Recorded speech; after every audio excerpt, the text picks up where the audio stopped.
नमस्कार दोस्तों। तो आज के लेक्चर में हम पढ़ेंगे सिविल प्रक्रिया संहिता की धारा 63। कई न्यायालयों की डिक्रियों के निष्पादन में कुर्क की गई संपत्ति। मतलब संपत्ति तो एक ही है, लेकिन उस संपत्ति को कई न्यायालयों की डिक्रियों के निष्पादन में कुर्क किया गया है। तो धारा 63 को पढ़ने से पहले हम एक उदाहरण देख लेते हैं। मान लीजिए एक व्यक्ति है ए, जिसके नाम पर 4 अलग अलग केस 4 अलग अलग न्यायालयों में दाखिल हैं और उन चारों केसों में वो निर्णित ऋणी है, यानी उसके खिलाफ सिविल न्यायालय का निर्णय, जिसे हम डिक्री कहते हैं, पारित किया गया है। इसका मतलब यह हुआ कि उस ए के खिलाफ 4 मामलों में 4 डिक्रियां पारित की गई हैं, यानी 4 अलग अलग डिक्रीधारी हैं। डिक्रीधारी वह होते हैं जिनके हक में डिक्री पारित की जाती है। तो उन सभी डिक्रियों के निष्पादन में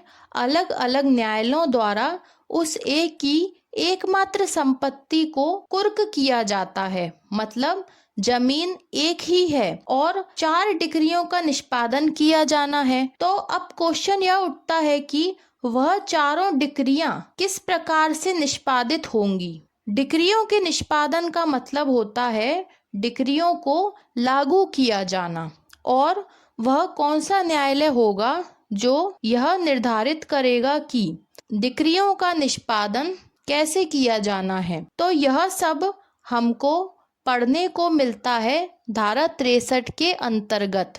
तो अब हम बेयर एक्ट की सहायता से धारा 63 को समझते हैं। धारा 63 कई न्यायालयों की डिक्रियों के निष्पादन में कुर्क की गई संपत्ति, property attached in execution of decrease of several courts. तो धारा 63 की उपधारा 1 में लिखा हुआ है कि जहां वह संपत्ति जो किसी न्यायालय की अभिरक्षा में नहीं है, मतलब एक संपत्ति है जो किसी भी न्यायालय की अभिरक्षा यानी कस्टडी में नहीं है। कस्टडी का मतलब होता है न्यायालय के द्वारा उस संपत्ति को अपने कब्जे या अपने अधीन ले लेना। तो एक ऐसी संपत्ति है जो किसी भी न्यायालय के कब्जे या कस्टडी में नहीं है और वह संपत्ति एक से अधिक न्यायालयों द्वारा पारित डिक्रियों के निष्पादन में कुर्क हुई है। तो ऐसी स्थिति में क्या होगा, वहां पर वह न्यायालय जो ऐसी संपत्ति को प्राप्त करेगा यानी रिसीव करेगा, या अप्राप्त करेगा यानी रिसीव नहीं करेगा, और उस संपत्ति के संबंध में आने वाले प्रत्येक दावे यानी केस का या उस संपत्ति की जो कुर्की की जानी है, उस कुर्की के संबंध में आने वाले किसी आक्षेप मतलब आपत्ति का अवधारण करेगा, उस आपत्ति को निर्धारित करेगा। तो संपत्ति के संबंध में यह सब कार्य करने वाला वह न्यायालय होगा, या यह सब कार्य जैसे संपत्ति को प्राप्त करना या प्राप्त नहीं करना, संपत्ति के संबंध में आने वाले सभी केसों को डिसाइड करना, और संपत्ति की कुर्की के संबंध में आने वाले सभी आक्षेपों को, सभी आपत्तियों को दूर करना। तो यह सभी कार्य वह न्यायालय करेगा जो सबसे ऊंची श्रेणी का है। मतलब उन सभी न्यायालयों में से जिन्होंने अलग अलग डिक्रियां पारित की हैं, जो सबसे ऊंची श्रेणी का, सबसे ऊंचे ग्रेड का न्यायालय होगा, वही न्यायालय यह कार्य करेगा। तो ग्रेड या श्रेणी का मतलब होता है जैसे सिविल जज 2nd क्लास, सिविल जज 1st क्लास, CJM या डिस्ट्रिक्ट जज। तो इन सभी में सबसे ऊंची श्रेणी, सबसे ऊंचे ग्रेड का जो जज है या जिसकी अदालत सबसे ऊंची श्रेणी की है, तो वही संपत्ति के संबंध में यह सभी कार्य करेगा, जैसे कि डिस्ट्रिक्ट जज। इसके आगे लिखा हुआ है कि या जहां ऐसे न्यायालयों के बीच में श्रेणी का कोई अंतर नहीं है, मतलब सभी एक ही ग्रेड के न्यायालय हैं, सभी डिक्रियों को पारित करने वाले न्यायालय एक ही स्तर के न्यायालय हैं। मान लीजिए सभी सिविल जज 1st क्लास के न्यायालय हैं, तो वहां पर क्या होगा, वहां पर वह न्यायालय यह कार्य करेगा जिसकी डिक्री के अधीन संपत्ति को सबसे पहले कुर्क किया गया था या सबसे पहले संपत्ति को कुर्क करने का आदेश पारित किया गया था। वही न्यायालय संपत्ति के संबंध में उठने वाले सभी प्रश्नों का या संपत्ति की कुर्की के संबंध में उठने वाले सभी प्रश्नों का अवधारण करेगा। इसके बाद आती है सिविल प्रक्रिया संहिता की धारा 63 की उपधारा 2।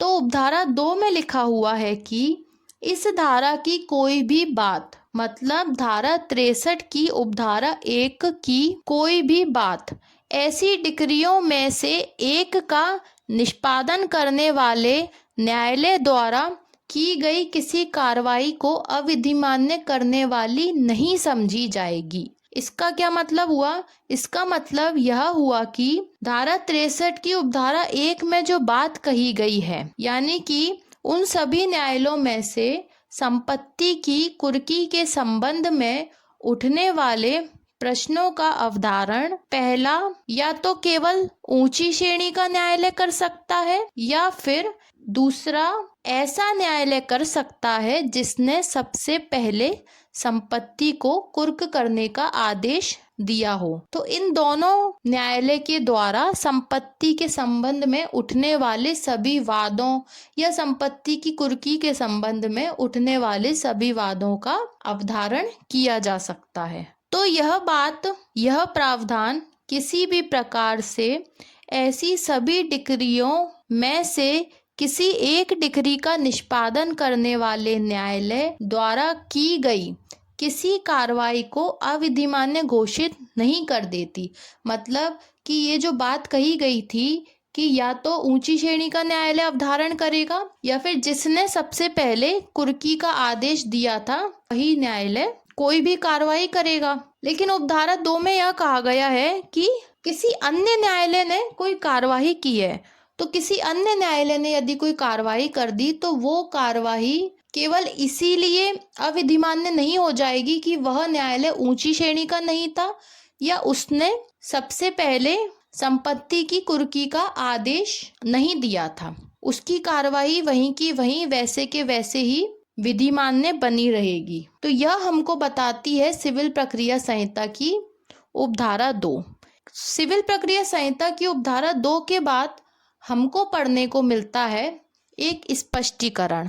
तो जब कभी भी किसी भी धारा के नीचे यदि स्पष्टीकरण दिया हुआ होता है तो वह स्पष्टीकरण उस धारा में दिए गए किसी शब्द या किसी लाइन को स्पष्ट कर रहा होता है। तो अब हम देखते हैं कि धारा 63 में दिया गया स्पष्टीकरण किस बात को स्पष्ट करता है। तो धारा 63 में जो स्पष्टीकरण दिया गया है उसमें लिखा है, उपधारा 2 के प्रयोजनों के लिए न्यायालय द्वारा की गई किसी कार्यवाही के अंतर्गत। तो धारा 63 का स्पष्टीकरण हमें उपधारा 2 में दिए गए शब्दों यानी कि न्यायालय द्वारा की गई किसी कार्यवाही को स्पष्ट करता है कि मतलब आप उपधारा 2 के संबंध में किसको न्यायालय द्वारा की गई कार्यवाही मानोगे और किसको आप न्यायालय द्वारा की गई कार्यवाही नहीं मानोगे। तो यह हमको स्पष्ट किया गया है स्पष्टीकरण के अंतर्गत। आगे क्या लिखा हुआ है, ऐसे डिक्रीदार को मतलब उन सभी डिक्रीदारों में से किसी एक डिक्रीदार को जिसने क्या किया है कि जब डिक्री का निष्पादन किया जा रहा था उस समय उस संपत्ति को विक्रय किया जा रहा था। अब विक्रय किसी भी प्रकार से हो सकता है, उस संपत्ति को नीलाम करके या डायरेक्ट किसी व्यक्ति को बेचकर विक्रय किया जा रहा था। लेकिन आगे क्या लिखा है कि उस डिक्रीदार ने डिक्री के निष्पादन में किए गए विक्रय में संपत्ति को क्रय कर लिया, उस संपत्ति को खरीद लिया है। तो अब वह यह चाहता है कि उस निर्णित ऋणी के द्वारा जो धन उसे भुगतान किया जाना था, मतलब जो संदेय धन था, उस धन को क्रय कीमत के बराबर यानी कि उसने निर्णित ऋणी की जो संपत्ति क्रय की है, जो संपत्ति खरीदी है, उस संपत्ति को खरीदने की जो कीमत है उस कीमत के बराबर उस धन को मुजरा यानी सेट ऑफ कर लिया जाए। तो सेट ऑफ का मतलब आप यह भी समझ सकते हो कि एडजस्ट कर लेना। तो स्पष्टीकरण हमें यह बताता है कि ऐसे सेट ऑफ को परमिशन नहीं है, यानी ऐसा मुजरा, ऐसा सेट ऑफ अनुज्ञात करने का कोई भी आदेश नहीं दिया जाएगा। तो अब हम स्पष्टीकरण को एक उदाहरण की सहायता से समझते हैं। तो मान लीजिए एक व्यक्ति है ए, जिसने एक्स नामक व्यक्ति से 5,000 रुपए का धन उधार लिया और उसने समय पर उसका वह 5,000 रुपए नहीं लौटाया। उसके बाद जो एक्स है वह ए के खिलाफ धन वसूली का केस न्यायालय में दाखिल करता है और वह यह चाहता है कि न्यायालय के द्वारा ए से उसका धन वापस दिलाया जाए। तो न्यायालय के द्वारा उसके पक्ष में, उसके फेवर में, यानी कि एक्स के फेवर में डिक्री पारित की जाती है और ए से कहा जाता है कि वह उसके पूरे धन का भुगतान कर दे, कि वह उसके पूरे 5,000 रुपए का भुगतान कर दे। अब ए कहता है कि साहब मेरे पास तो कुछ भी धन नहीं है, बस मेरे पास ये संपत्ति है। तो न्यायालय के द्वारा क्या किया जाता है, उस डिक्री के निष्पादन में उस डिक्री को आगे बढ़ाते हुए ए की वह संपत्ति विक्रय की जाती है, यानी संपत्ति को बेचा जाता है।